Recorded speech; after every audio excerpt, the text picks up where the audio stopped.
할렐루야. 아멘. 네, 한번 같이 하시겠습니다. 나는 주님의 성전입니다. 나는 주님의 성전입니다. 나는 주님의 성전입니다. 나는 주님의 성전입니다. 네, 이제 5월 아름다운 계절을 맞이해서 주변에서 결혼식들을 많이 한 것 같아요. 또 그동안 코로나 때문에 더 미뤘던 그런 결혼식들이 많이 벌어지는 것 같아요. 그래서 이제 청첩장들을 많이 받게 되는데요. 지난주에도 제 친구의 딸의 결혼식에 다녀왔습니다. 요즘 결혼식을 보면 특별히 형식이 없는 것 같아요. 뭐 옛날처럼 주례사 있고 뭐 사회 있고 뭐 찬양 특송 있고 뭐 이런 형식도 없이 무너진 것 같아요. 그날도 보니까 양가 부모가 아버님이 나와서 주례사를 또 대신하고 또 뭐 어떤 이 형식이 없이 그냥 자기네들이 하고 싶은 대로 하는 그런 결혼식의 모습이 지금 요즘에 그런 풍습인 것 같아요. 근데 예전이나 지금이나 동일한 것은 3, 40분 안에 결혼식이 빨리 끝난다는 사실은 변함이 없는 것 같아요. 근데 예수님 당시에 보면 오늘 본문에 기록하고 있는 예수님 당시 결혼 풍습은 우리처럼 지금 뭐 3, 40분 안에 끝나는 그런 결혼식이 아니었습니다. 결혼식이 무려 일주일 동안 동네 축제예요, 축제. 그래서 이 사람 저 사람 모여서 일주일 동안 계속 그 결혼식을 즐기면서 축제처럼 여기는 그런 결혼식의 모습이 있었습니다. 그래서 결혼식은 일반적으로 어떤 장소가 아니라 집에서 신랑의 집에서 열렸는데 대낮이 아니라 한밤중에 결혼식을 거행했습니다. 그래서 신랑은 자기 친구들과 함께 이제 어울려서 자기 집에서 오랜 시간 즐기다가 한밤중 되면 친구들과 함께 신부 집으로 행진을 해요. 이 팔레스타인의 결혼식, 예수님 당시 결혼식은요, 뭐 몇 월, 며칠, 몇 시, 이렇게 우리처럼 뭐 토요일 날 몇 시, 뭐 12시, 1시, 이게 정해놓고 하는 것이 아니라고 합니다. 결혼식이 오늘 저녁이 될지, 뭐 내일 저녁이 될지, 정확한 건 저녁이라는 거야, 저녁. 오늘 저녁이 될지, 내일 저녁이 될지, 뭐 그 다음날 저녁이 될지, 일주일 안에 결혼식을 거행하면 언제 할지 확실하게 아무도 알지 못합니다. 다만 오늘 본문에 나온 이야기처럼 신랑의 선발대라고 할 수 있는 사람들이 먼저 보라! 신랑이 온다! 신랑이 온다! 라고 외치는 사람을 이제 먼저 보내게 됩니다. 대부분의 이 신랑은요, 예상치 않은 시간에 오게 됩니다. 그래서 이 신부 측에서는 어떤 시간에 신랑이 오더라도 신랑을 맞아서 이제 결혼식을 함께 해야 되는, 그래서 신랑을 영접하고 이제 신랑을 영접하고 신랑과 함께 잠시 신부 집에 있다가 이제 신부의 들러리들과 함께 등불을 켜고 이제 신랑의 연등 행렬 속에 신랑의 집에 가서 결혼식을 거행하게 됩니다. 근데 그 어두운 밤길에 가려면 전기가 없던 시대에 등불은 굉장히 중요한 역할을 했을 겁니다.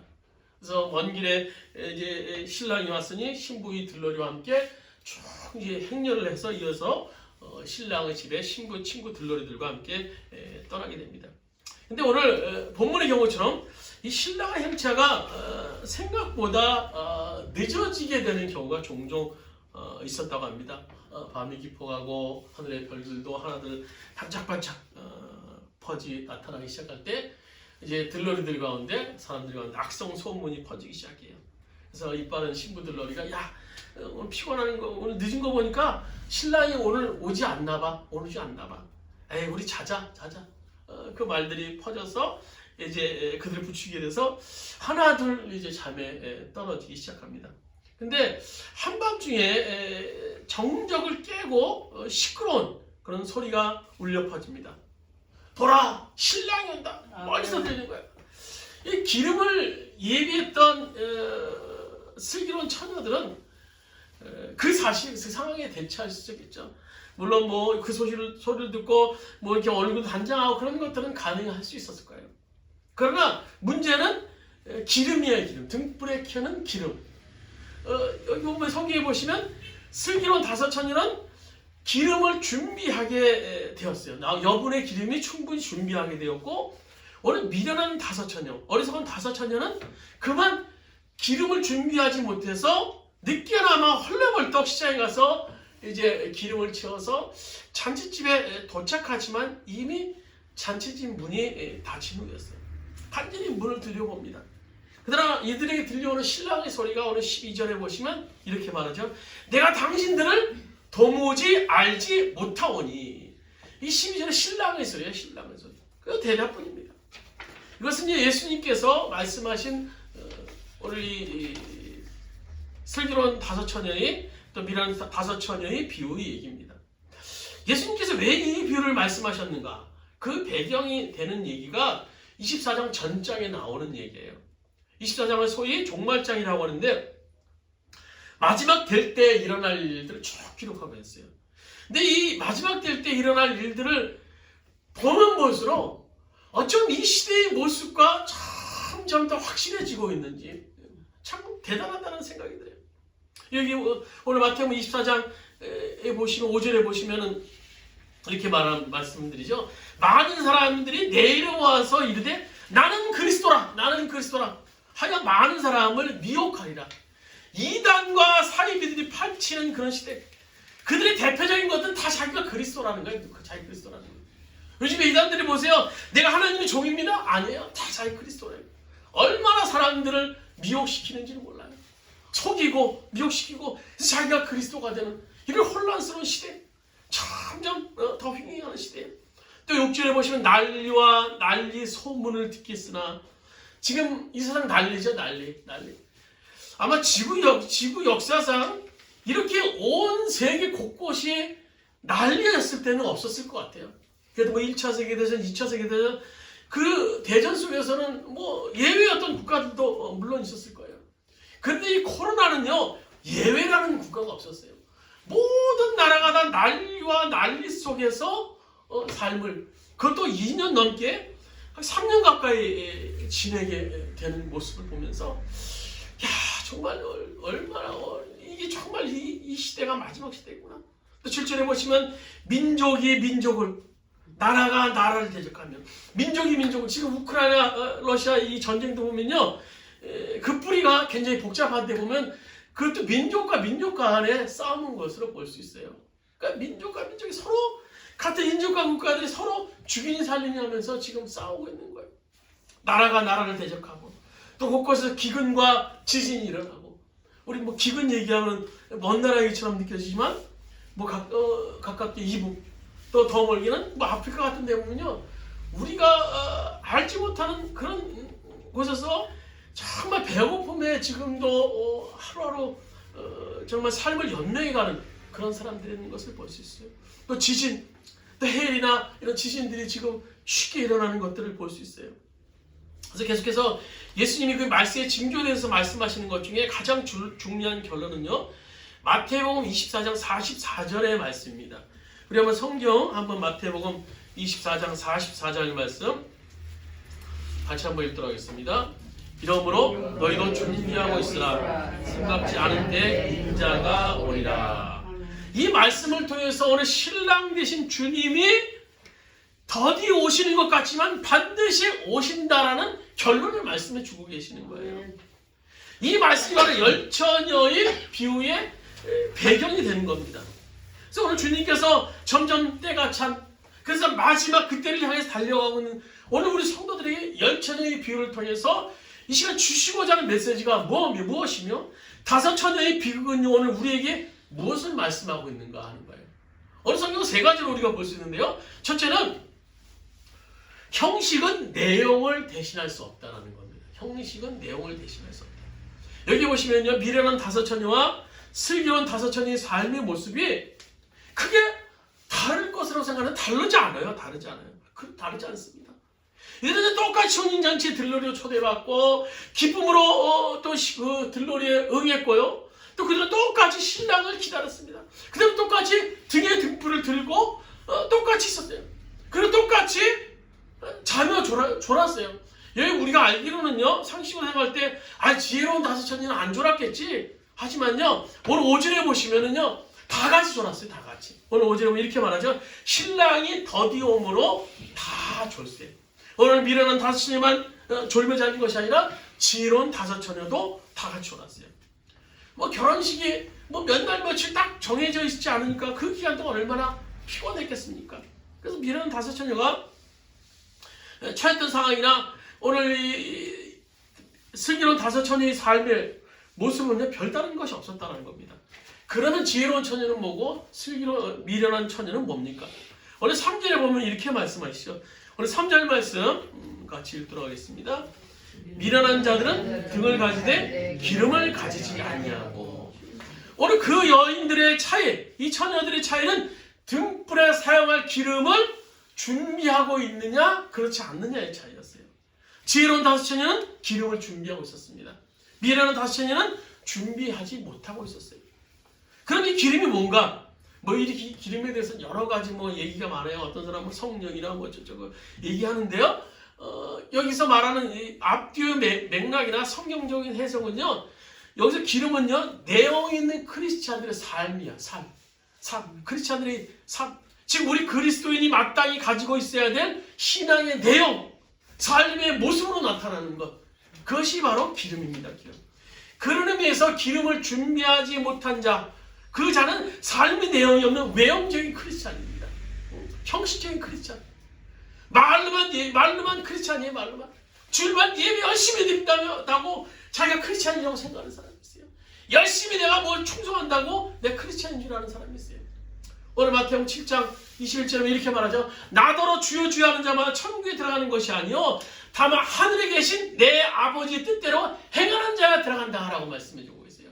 주여 주여 행동한다고 천국에 들어가는 것이 아니라 아버지의 뜻대로 해야 된다는 거예요. 아멘. 오늘 많은 크리스찬들이 형식이 있으니까 내용은 당연히 있을 것으로 착각합니다. 내가 열심히 교회 다니니까, 내가 열심히 헌금 드리니까, 내가 열심히 봉사하니까 나는 크리스찬이야. 이 정도 크리스찬이야. 나는 복받을 존재야. 나는 천국 갈 수 있어 라고 생각합니다. 오늘 본문의 미련한 다섯 처녀 보세요. 잔치에 초대받고 들러리에 단장하고 있었어요. 또 등을 들고 있었어요. 그 잔치에 자리에 참석했다고 그 잔치에 참석할 수 있다고 생각했을 거예요. 그러나 성경의 결론은요 그렇지 않았습니다. 오늘 미련한 다섯 처녀에게 우리가 이렇게 예배 시간에 예배에 참석했습니다. 이 예배는요 내용이 아니에요. 예배는 엄격히 말하면요 식으로 하나의 형식이에요. 형식. 찬송을 부르고 기도하고 말씀 듣는 것은 하나의 예배의 형식입니다. 우리가 이제 또 예배를 마치고요 설교를 마치면 유아세례식과 이제 성찬식을 할 텐데요. 이것도 하나의 예식입니다. 예식. 유아세례는요 아브라함의 육적인 자손들이 태어나면 할례를 받은 것처럼 오늘 아브라함의 영적인 자녀인 우리 자손도 유아세례를 받게 하는 거예요. 근데 우리가 유아세례를 받았다고 해서 우리 아이는 굉장한 특별한 아이다, 뭐 대단한 아이다, 그것이 아니에요. 형식에 참여하기 때문에 그 형식이 나를 자연스럽게 그 내용 안에 집어넣는다는 생각은요 큰 착각일 수 있는 겁니다. 그렇다고 이런 형식들이 절대 부정될 수는 없어요. 형식이 없는 내용이 있을 수 없듯이 그릇이 없이 기름을 담을 수 없고 콩껍질이 없이 콩알맹이가 존재할 수 없는 겁니다. 그러나 그릇이 기름은 아닙니다. 콩껍질이 콩은 아니에요. 중요한 것은요 내용이 있을 때 형식은요 내용을 표현하는 아름다운 사건일 수 있는 겁니다. 유아세례의 의미 가운데 이제 이 아이를 하나님의 자녀로 지칭한다라는 영적인 의미도 있어요. 영적인 의미가 분명히 있습니다. 근데 더 깊은 진정한 의미는요 사실 유아세례를 받는 이 아이에게 있는 것은 아닙니다. 이 아이의 의지에 의해서 유아세례를 받는 것이 아니기 때문이에요. 더 진정한 의미는요 부모에게 있어요. 부모가 이 아기를 이제부터 하나님의 은혜 아래 키우겠다는 선언을 하나님 앞과 성도들 앞에서 하는 거예요. 그래서 이 아기를 자라는 동안에 말씀으로 양육하고 예수님만이 이 아이의 진정한 구주임을 알게 하는 거예요. 그리고 그 아이는 응답으로 이제 장성하면 15세, 그러니까 15살 이상이 되면 이제 정식으로 이제 세례교인으로 세례를 받으면서 저는 이제 부모님의 양육을 잘 받아서 이렇게 성장해서 내 의지에 의해서 세례를 받습니다 하고 입교 의식을 진행하게 되는 겁니다. 그래서 오늘 유아 세례식이 진짜 빛을 발할 수 있는 것은요 유아 세례를 받는 이후에 부모의 삶의 모습이에요. 부모가 이 아이를 앞으로 하나님의 자녀로 믿음 안에 양육하는가 하는 것은요 굉장히 중요한 의미가 될 수 있는 겁니다. 그리고 예배도요 하나의 형식이 있습니다. 그러나 예배가 진짜 예배가 되냐 아니냐는요 예배 우리의 삶의 모습 속에서 나타납니다. 아무리 뜨겁게 찬양하고 아무리 막 기도하고 방언으로 기도하고 하나님 말씀에 은혜를 받았다고 하더라도요 그것이 세상에서 우리 삶과 연결되지 않는다면요 그 예배는 진짜 그냥 형식에서 그치는 그런 예배가 될 수밖에 없는 겁니다. 우리는요 기름을 준비하지 못했던 이 어리석은 다섯 처녀처럼 예배의 형식에만 집착하고 있는 것은 아닌지 모르겠어요. 우리가 주일마다 예배에 참석한다는 사실 때문에 또 강단에서 제가 설교한다는 사실 때문에 하나님께서 나를 그리스도인으로 우리를 그리스도인이라고 단정하시지 않는다는 사실을 우리는 잊지 말아야 되는 겁니다. 그래서 오늘 본문의 이 여인들은요 겉으로 드러나는 모습은 다 비슷했어요. 다 비슷했어요. 그러나 밤늦게 신랑이 오니까 그때서야 슬기로운 처녀와 미련한 처녀가 드러납니다. 드디어 내용이 있는 사람과 내용이 없는 사람의 차이가 드러나게 되는 거예요. 중요한 것은요 우리의 신앙의 내용이에요. 신앙의 내용. 내용이 없는 형식은요 아무런 의미가 없는 겁니다. 또 두 번째로는요 주님께서 말씀하시고자 하는 내용은 뭔가 하면 신앙의 삶은 누구도 대신할 수 없다라는 겁니다. 6절 한번 우리 말씀 같이 보도록 하시겠습니다. 6절입니다. 6절 본문. 밤중에 소리가 나되 보라 신랑이로다 맞으라 나오라 하매. 밤늦게 신랑이 드디어 도착했죠. 7절 계속해서 보시겠습니다.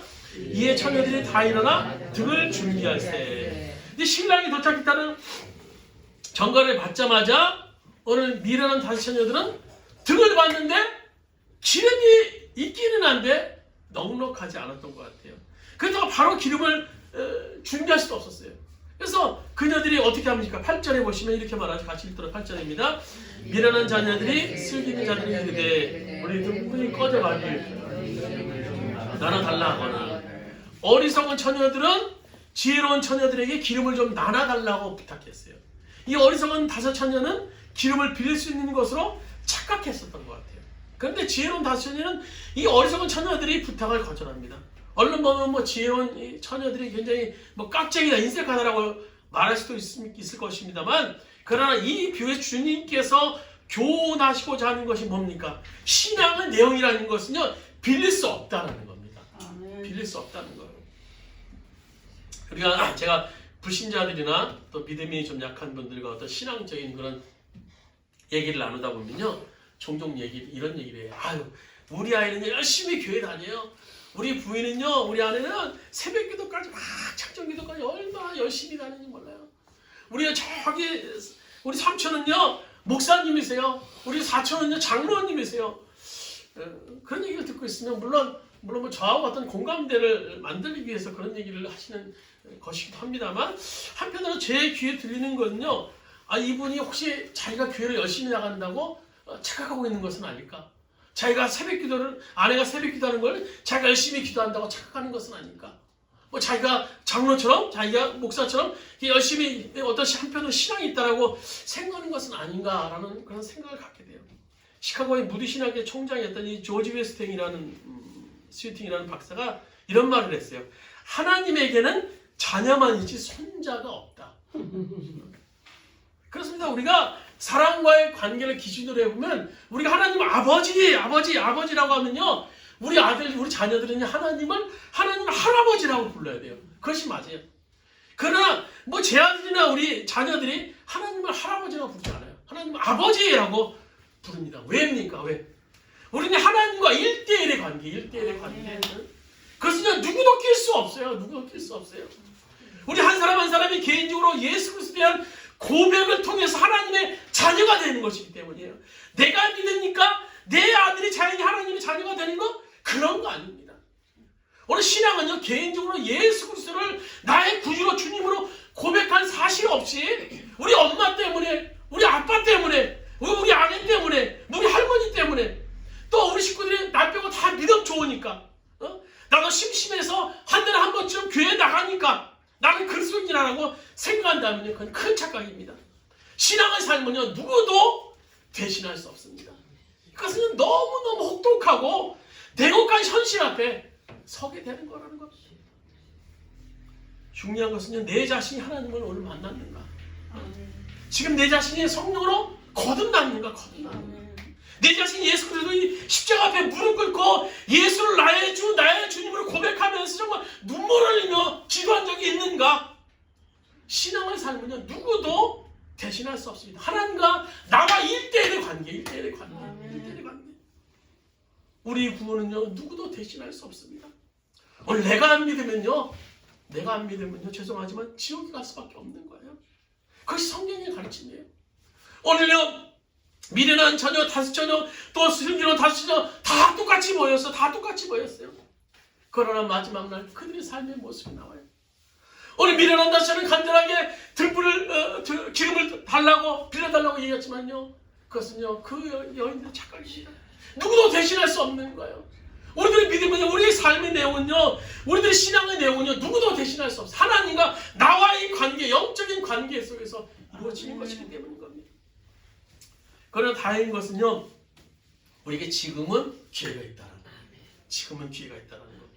세 번째로, 지금은 기회가 있어요. 그렇지만 언제나 있는 것은 아니라는 겁니다. 우리 10절 말씀 한번 같이 읽도록 10절 말씀 같이 읽도록 하겠습니다. 그들이 살아가는 사이에 준비했던 자들은 함께 혼인잔치에 들어가고 문은 닫히니라. 잃어버린 기회는 다시 오지 않아요. 혼인잔치의 문이 닫힙니다. 한 번 닫히면요, 다시 열 수 없는 것을 오늘 성경 분명히 말씀해 주고 있어요. 한 번 닫힌 구원의 문은요, 열리지 않아요. 오늘 찬양됐지 않습니까? 범사에는요, 기회가 있습니다. 물론 신랑이 오기 전에 어리석은 다섯 처녀에게도 기름을 살 수 있는 기회가 얼마든지 있었을 거예요. 뭐 낮에 가서 아무 때나 가서 살 수 있었을 거예요. 그런데 그 기회를 놓쳐버립니다. 언제나 기름을 살 수 있다는 그 사실이 오늘 이 미련한 다섯 처녀를 하고 오히려 더 게으르도록 만들었는지 모르겠어요. 우리는요, 기회가 언제나 있다고 생각합니다. 마음만 먹으면 내가 교회 나갈 수 있어. 마음만 먹으면 내가 언제든지 예배 드릴 수 있어. 마음만 먹으면 내가 언제든지 열심히 신앙생활을 할 수 있어. 나도 그래서 천국도 갈 수 있어. 마음만 먹으면 하나님 나라를 위해서 일할 수 있어. 우리는 그렇게 생각을 해요. 그러나 삶의 기회가 언제나 우리에게 주어지는 것은 아닙니다. 어느 한순간 내 인생의 기회의 문이 닫혀버릴 때가 있어요. 성경은 이렇게 말씀해주고 있죠. 오늘 고린도서 6장 2절 우리 한번 주어 있는 말씀 같이 읽도록 하겠습니다. 고린도서 6장 2절입니다. 보라, 지금은 은혜 받을 만한 때요. 보라, 지금은 구원의 날이로다. 그 다음 절에 이사야 55장이요. 너희 목마른 자들아 물러 나오라. 야도 오라. 너희는 와서 사 먹되 돈 없이 값 없이 와서 포도주와 젖을 사라. 지금이 바로 그때예요. 지금이 바로 그때. 여러분, 그 지금이 바로 그때예요. 지금은 살 수 있어요. 여러분, 지금은 살 수 있어요. 얼마든지. 지금은 하나님의 은혜로운 영광스러운 은혜, 우리가 구원에 참여할 수 있는 기회예요. 지금 우리에게 그런 기회가 있어요. 그러나 내일은 우리의 시간이 아닐 수 있습니다. 기회의 문이 닫힐 수 있어요. 닫힌 다음에는요, 후회해도 소용이 없어요. 우리는요, 이렇게 팔팔 걸어다니니까 우리의 삶이 계속될 것처럼 착각해요. 간단합니다. 지금 우리를 뛰고 있는 심장이요, 힘들다고 멈추면 우리는 하나님 앞에 가는 거예요. 멀지 않아요. 하나님 가는 건 멀지 않아요. 지금 내가 용서받을 수 있는 게, 하나님 앞에 용서받을 수 있는 게, 예배 드릴 수 있는 게, 주님의 은혜를 사모하며 설명할 수 있는 기회가 지금 우리에게 있어요. 있지만 있지만요, 언제나 있는 것은 아닙니다. 우리가 아직 신랑이 오지 않았다라는 사실은 정말 감사해요. 정말 감사해요. 밤중에 어쩌다가 깨어보니까 기름이 다 닳아지고 없어지고 있어요. 안 되겠구나. 야, 이제라도 이 기름을 다시 넣어야지. 내가 빨리 가서 기름을 사서 넣어야지 생각하는 사람이 있어서 신랑이 아직 오지 않았다는 사실은요, 복음이에요. 복음. 얼마나 은혜롭고 얼마나 다행스러운 일입니까? 그런데 밤중에 어쩌다 한번 깨어나는 일도 없이 마냥 졸면서 자다가 가는 사람이 있어요. 그렇게 먼저 간 사람들에게 지금도 들리는 그런 소리가 있어요. 껄껄껄껄껄껄. 내가 살아있을 때 열심히 믿을 것, 예배 열심히 드릴 것, 우리 자녀들에게 내가 복음 전할 것, 우리 형제들에게 내가 복음 전할 것. 오늘 거지 나사로를 향한 부자의 외침 아닙니까? 그가 부자가 지옥에 가서 거짓을 향 거짓 나사를 향해서 이렇게 말하죠. 오늘 누가복음 16장 28절 주보에 있는 말씀 이렇게 기록하고 있습니다. 같이 한번 읽도록 하겠습니다. 나는 형제가 5이나 있습니다. 제발 나사로가 가서 그들에게 경고하여 그들 많은 고통받는 이곳에 오지 않게 하여 주시옵소서. 오늘 이것이 이 부자의 외침입니다. 그 형제들 많은 아마 이 부자는요 결혼하지 않았던 것 같아요. 그 형제들 많은 이곳에 오지 않게 해주셔서 하늘이 외치는 거예요. 여러분 기억합시다. 잃어버린 기회는요 다시 돌아오지 않는다라는 겁니다. 오늘 잠언 27장 1절 이렇게 말하죠. 너는 내일 일을 자랑하지 말라. 하루 동안에 무슨 일이 일어날지 내가 알 수 없습니다. 그래서 우리는요 지금 준비하셔야 돼요. 여러분 준비해야 돼요. 우리에게 지금 이 놓여지는 시간은요 그냥 나 잘 먹고 잘 살고 편하게 살라고 주어지는 것이 아니라 우리가 주님의 나라를 가기 위해서 준비하기 위해서 주님께 허락하신 시간들이에요. 시간들. 교회 밖에 성경을 배우고 돌아온 어린아이가 자기 엄마에게 얘기를 합니다. 엄마, 교회 학교 선생님이 그러시는데 이 세상의 삶은요 천국의 삶을 준비하는 거래요. 그게 맞아요, 엄마? 엄마는 딸이 너무나 귀여워서 아유 그래 마음 맞고 맞는 말이지.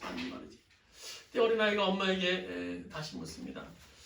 엄마는 작년에 미국 갔다 오시고 또 지금 또 유럽에 가시는 계획을 세우시면서 그렇게 꼼꼼하게 계획 세우고 준비하시고 그렇게 계시는데 여행을 준비하고 오시는데 왜 천국 여행 갈 준비는 안 하고 계세요? 왜 안 하고 계세요?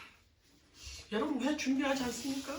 인생의 가장 진지한 여행, 육체를 버리고 떠나가는 이 마지막의 여행에 주님을 만날 준비가 되어 있습니까?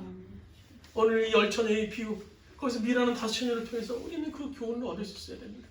우리에게 주어진 이 시간들은 그냥 마냥 졸면서 있는 그런 시간이 아니라 깨어서 하나님의 나라 갈 시간을 준비하는 시간, 우리에게 주어진 시간임을 기억하면서 우리에게 맡겨진 그 시간들, 주님의 나라를 위해서 우리가 가야 될 앞으로의 천국을 위해서 준비할 수 있는 오늘 여러분의 삶이 되시기를 주님의 이름으로 축원드립니다. 우리 말씀을 생각하시면서 잠시 합시면서 한번 기도드리시겠습니다.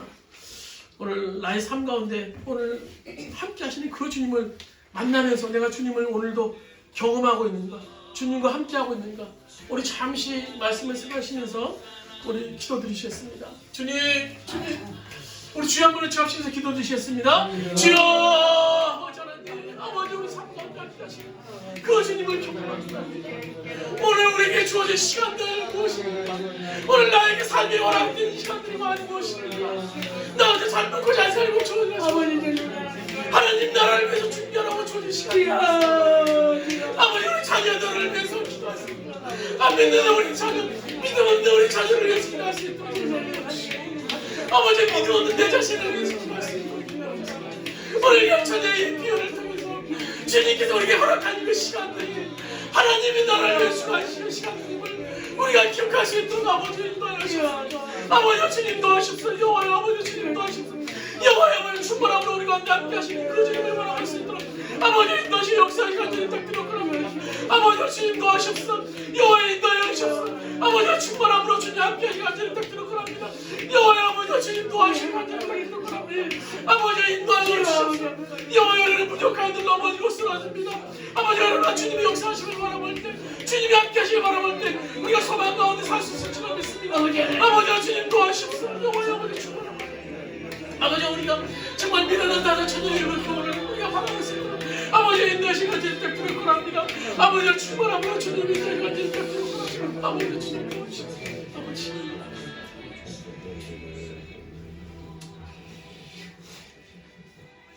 주님, 지금 우리들에게 주님께서 허락한 그 시간들은 주님께서 우리에게 맡겨진 시간인지도 압니다. 하나님 나라를 위해서 또 하나님의 나라를 갈 준비를 하기 위해서 주어진 시간들을 믿습니다. 나 혼자 잘 먹고 잘 살기 위해서 허락한 시간들이 아니라 주님께서 하루하루 나에게 부여한 그런 시간임을 우리가 기억하면서 이 시간을 통해서 하나님의 나라를 위해서, 하나님의 영광을 위해서 우리가 해야 될 그것을 위해서 준비하는 삶을 살 수 있도록 인도하여 주셨습니다. 오늘 미련한 5처녀같이 우리의 형식이, 우리의 아버지 내용 없는 형식이 아버지 이것이 하나님 나라가 합당한 모습이라고 착각하지 않게 해주시옵소서. 원래의 삶을 통해서 삶의 현장 속에서 아버지 이웃들을 섬기며 가정을 섬기며 아버지 만나는 사람들에게 예수님을 증거하며 그들의 아버지 예수님을 증거하며 낮아짐을 통해서 아버지 주님을 나타내는 삶을 통해서 우리의 삶 속에서 주님을 증거하는 삶을 사는 우리 모든 주원의 성도들 될 수 있도록 주님 인도하여 주시옵소서. 아버지 바라옵기는 이제 저희가 아버지 유아 세례식과 또 성찬식을 진행하고자 합니다. 아버지 이후에 유아 세례식과 성찬식 가운데 주님께서 함께하여 주시고 이 예식을 통해서 우리가 주님을 경험하며 또 떡과 포도주를 나누며 정말 우리가 하나님의 주님께서 주님의 살과 피를 나누는 그런 경험이 되어질 수 있는 귀한 시간 될 수 있도록 주께서 인도하여 주시옵소서. 이 시간 가운데 주님께서 우리를 은혜 가운데 인도하심이 싸우며 예수님의 이름으로 기도드리옵나이다.